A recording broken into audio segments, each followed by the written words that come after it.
Okay, we are on the target of understanding the importance of the initial conversation. And part of the initial conversation is figuring out your personal teaching style. So we are going to model an activity that will help you get started and create a foundation for thinking about what your teaching style is. So when you go into a co-teaching situation, you're more confident in what your teaching style or classroom might look like. The reason we have you do this activity is we have found that just going through the sheet that you guys either have or will have shortly from your instructor doesn't always generate the best conversations. You can look at a category and say passes and say, oh, okay, I think this is how I handle passes, but it's hard unless an actual situation is in front of you. So by no means is this like agreed upon commitments that you're making, but it's to get your mind thinking, whether you're a veteran teacher or a new teacher, how do you teach in the moment to help you and your co-teacher figure out how you guys are going to co-teach together. So in between you guys, you should have a bag with some situations in it or something with situations. You pull one out, read it out loud. One of you is teaching. A student gets up while they are talking to use a pencil sharpener. How do you feel about this? So personally, I don't mind if students get up and roam about the room if without raising their hand. I don't mind if they need to sharpen their pencil if they're doing something on task.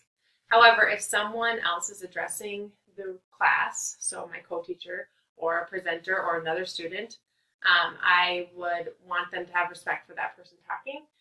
So I would, in my personal teaching style, I would request that that student either waits to sharpen their pencil or raises their hand to be approved to sharpen their pencil. So the way that I've handled this in middle school is I feel middle school students just need explanations as to why I feel a certain way about things in my classroom. I feel that they have much more buy-in and respect, and then they'll follow through on those if they get the why piece, right? I think they're tired of being told what to do just straight up because. And so my style is at the beginning of the year, we kind of go through all of these little nuances.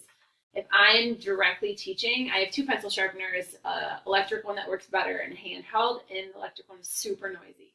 So if I'm actually teaching, I don't like them using the electric one because it's too loud, drowns me out, and then it disrupts the whole class. But if they use the handheld one, I don't care. It's more about, I need you to be on task. And if that means that you need something to write with, like solve your problem. Right? You're a sixth grader now, middle schooler now, you don't need my permission to solve your problem if you do it respectfully. So we go through those rules and guidelines in the beginning, and I even have like a sign by the electric one that says, please don't use while teaching. And then we talk about even specifics of, please don't take the long way around to the pencil sharpener, just to bug your friend. If your friend's going up to sharpen their pencil and you don't need to, be responsible, and that means don't go up there because you want to gossip about what happened in lunch or whatnot. And so we just talk about this exclusively. And then if a kid makes a mistake, because they're 11, 12, and it's going to happen, we just address it politely, respectfully in the moment. It's a teachable moment for everybody. I try to do it in a way that doesn't make the kid feel bad for messing up, because inevitably some kid does, they forget, like whatever. And then it's just reinforced every single time. So as you can see, we have two different ways of handling this. And if we hadn't talked about this ahead of teaching with each other, her very specific and particular way of dealing with the pencil sharpener, even though it's a small thing, might have created a relationship issue between us. So something that's so simple as pencil sharpener, classroom movement, or class materials, or giving out passes. All of these things need to be addressed, and we hope that you will address them through this activity.